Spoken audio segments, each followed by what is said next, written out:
Assalamualaikum warahmatullahi wabarakatuh. Waalaikumsalam warahmatullahi wabarakatuh. Nama Zakia Rizka Numan. Ibu berasal dari Universitas Negeri Makassar dengan jurusan kimia. Kemudian hari ini kita akan belajar kelas 10, yaitu materinya ikatan kimia. Oke? Semuanya siap? Siap, Bu. Belajar ikatan kimia? Siap. Sebelum belajar, Ibu mau tanya dulu kabarnya gimana? Apakah semua hari ini sehat? Sehat. Apakah ada yang merasa kurang sehat? Atau ada yang ingin mau menyampaikan semacam perasaan hari ini bagaimana? Senang, luar biasa senang. Alhamdulillah. Hari ini kita semua senang, berarti kita semua siap untuk Belajar. Sebelum belajar juga, Ibu sudah tanya kabarnya, berarti kita siap untuk belajar. Kita berdoa dulu ya. Iya, Bu. Siapa yang mau pimpin doanya?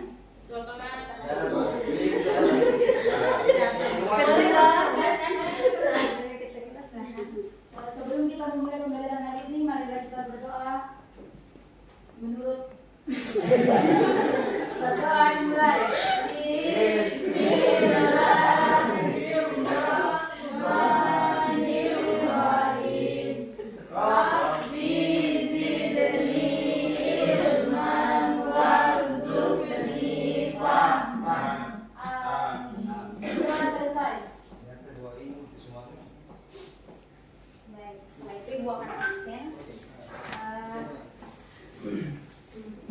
Tapi sepertinya itu tidak perlu absen ya, karena kelihatannya kalian semua hadir. Atau ada yang merasa temannya tidak hadir? Nanti ada yang Cuma ketanya tidak hadir. Kalau begitu hadir semua. Ya, baik. Karena ketua kelasnya tadi menyatakan bahwa semua hadir, maka semua hadir. Oke, kita lanjut. Iya, Bu. Jadi Ibu mau tanya, apakah semua pernah lihat garam? Garam biasanya kalian pakai untuk apa? Masak. Kalian pernah pikir tidak garam itu terbuat dari apa? Asin itu rasanya dari apakah teman-teman pernah memikirkan bahwa garam itu tidak hadir begitu saja, tetapi ada alasan? Ada prosesnya, Bu. Betul. Apakah tahu bagaimana proses garam? dijemur. Apakah teman-teman tahu garam itu senyawa apa? Belum, Ibu. Belum. Garam adalah senyawa Kimia. Garam adalah senyawa Kimia. kimia. Senyawa kimianya apa? Garam. NaCl. Enak ya. Betul, Bu. Ini adalah senyawa garam yang tanpa kita sadari bahwa ini adalah senyawa Kimia. Jadi teman-teman sudah tahu kan sekarang kalau garam itu merupakan senyawa Kimia. yang jadi bahan masakan ibu-ibu di Rumah. Nah, minggu lalu kita sudah belajar tentang konfigurasi elektron, ya kan? Iya, Bu. Iya. Ada yang mau menuliskan konfigurasi elektron dari natrium? Lupa. Benzoat. Jadi garam itu tadi adalah natrium klorida. Nah, karena kita sudah semua belajar minggu lalu tentang konfigurasi elektron dari natrium klorida, Ibu mau kalau misalnya ada satu orang yang menuliskan konfigurasi elektronnya, biar kita mengingat kembali apa yang sudah kita pelajari minggu lalu. Boleh nih, satu orang. Natrium.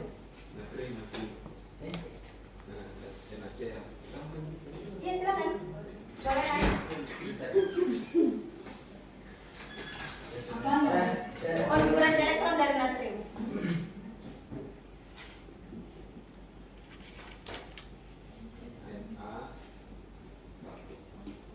Sebelas. Jadi kalian pasti masih ingat kalau natrium itu nomor elektronnya atau jumlah atomnya itu adalah 11. Boleh silakan ketua kelasnya tadi yang bilang mau naik untuk tulis konfigurasi elektronnya. Tulis saja nanti ku arahkan. Nanti jangan sini. Ya, bisa, Bu.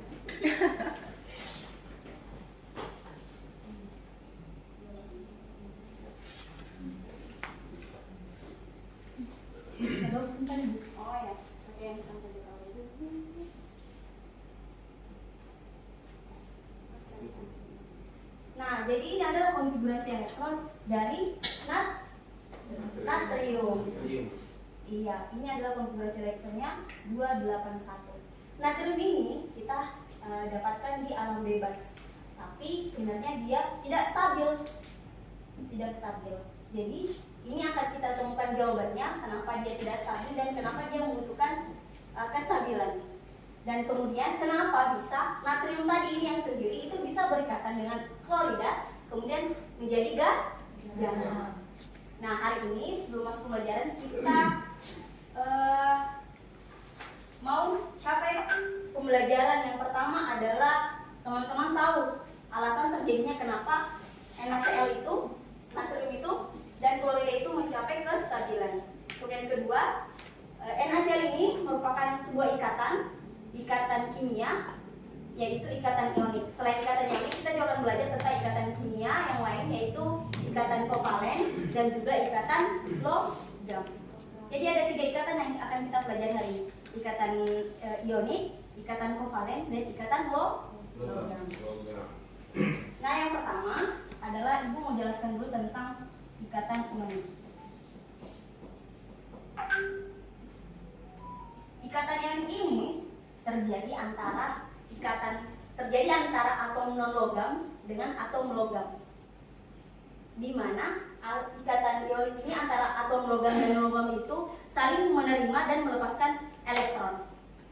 Oke? Jadi saling memberi, seperti kita yang saling memberi. Jadi misalnya ada orang kaya atau orang sultan yang memberi satu hartanya kepada temannya, kemudian ada satu yang kurang punya harta, kemudian diberi harta dari orang kaya tadi. Itu adalah perumpamaan dari ikatan ionik. Jadi ikatan ionik itu adalah memberi dan melepaskan elektron. Ibu ingatkan kembali apa itu elektron? Elektron adalah jumlah atom yang ada di sebuah atom. Nah, itu adalah ikatan ionik. Nah, ikatan ionik itu terjadi di NaCl, yaitu Na yang memberikan satu elektron ke klorida. Jadi Na ini konfigurasi elektronnya kan 281. Yang pertama itu kita harus tahu kestabilan dulu. Jadi kita harus pertama kita tahu adalah konsep kestabilan. Jadi ada namanya oktet dan ada namanya duplet. Oktet ini adalah jumlah kestabilan untuk mencapai angka 8. Kalau duplet menuju angka kestabilan 2. Kalau teman-teman lihat 281 ini sudah oktet atau belum? Sudah ada 8. Karena ada Nah, untuk mencapai oktet ini harusnya diapakan? Dikurangi 1. Iya, betul sekali. Enggak gimana? Jadi biar natrium ini mencapai kestabilan, mencapai oktet, makanya harus dilepaskan satu. Nah, klorida mesti ingat konfigurasi elektronnya bagaimana?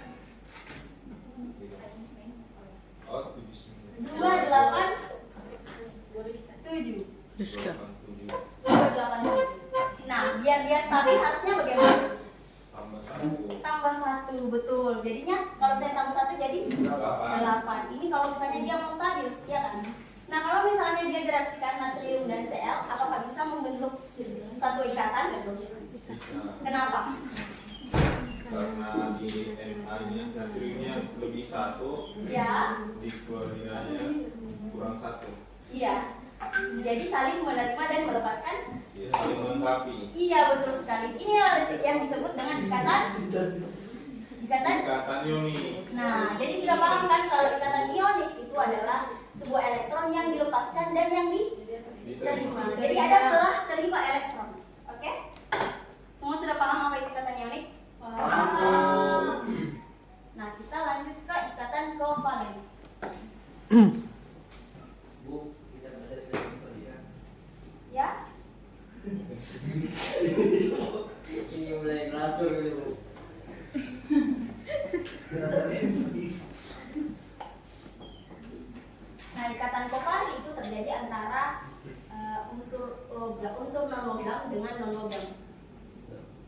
sudah tahu kan, sebelumnya kita sudah pelajari tentang unsur non logam. Betul Bu, sudah. Betul.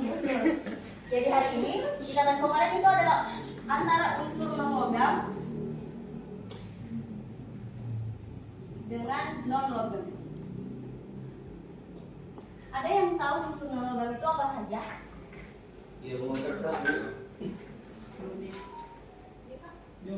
Oh ya, unsur non logam itu apa saja? Iya, Bu, kertas. Unsur non logam itu misalnya hidrogen Hidrogen, dan oksigen, Cl, klorida.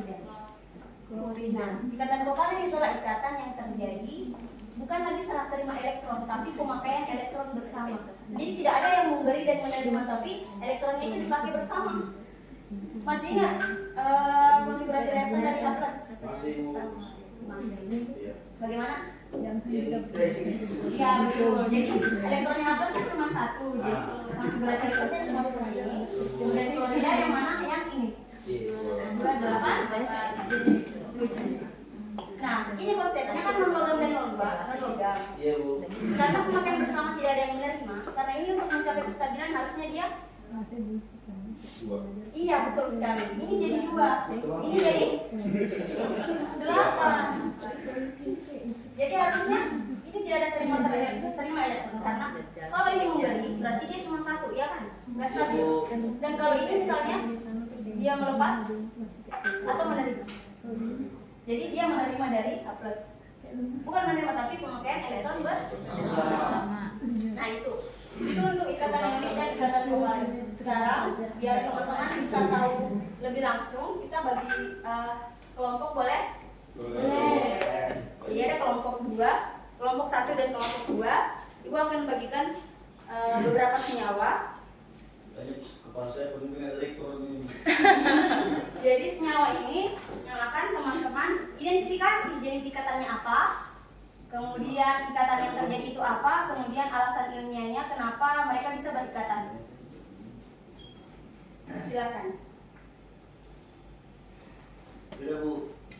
Nah mungkin karena sudah semua. Ya, sudah. Lalu, dari kelompok 1 mungkin ada yang bisa menjelaskan bagaimana dengan hasil diskusinya. Raffi Bu.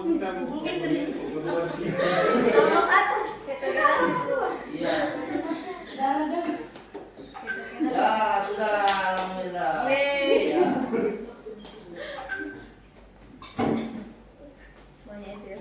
Jadi jelaskan senyawanya apa, kemudian jenis ikatannya apa, kemudian alasan ilmiahnya kenapa. Jadi jawaban dari kelompok kami yaitu Na memiliki 1 elektron valensi dengan konfigurasi 2,81, cenderung melepaskan elektron untuk mencapai kestabil menjadi Na+. Cl memiliki 7 elektron valensi 287, sangat elektronegatif, menerima elektron menjadi C1. Cl-. Terima kasih. Terima kasih.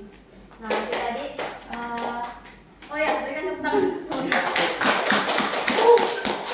Nah itu tadi diskusi kita tentang ikatan ionik, ikatan ionik dan ikatan kovalen. Jadi Ibu jelaskan kembali apa itu ikatan ionik dan ikatan kovalen. Ikatan ionik itu adalah ikatan yang terjadi antara unsur logam dan non logam. Kemudian berikatan di mana elektronnya adalah serah terima elektron. Kemudian ikatan kovalen itu adalah ikatan yang terjadi antara unsur non logam dan non logam, bukan serah terima elektron tapi pemakaian elektron Bersama. Sampai sini ada yang mau ditanyakan? Tidak ada Bu. Tidak ada Bu, sudah jelas. Nah, baik, terima kasih. Jadi minggu depan itu kita akan belajar tentang struktur molekul. Tanggal merah Bu, minggu depan. Tanggal merah minggu depannya lagi kita akan belajar tentang struktur molekul. Ya Bu. Jadi saya harap teman-teman untuk belajar tentang struktur molekul di rumah. Kemudian kita akan bertemu pekan depan. Terima kasih. Ucapkan assalamualaikum warahmatullahi wabarakatuh. Waalaikumsalam.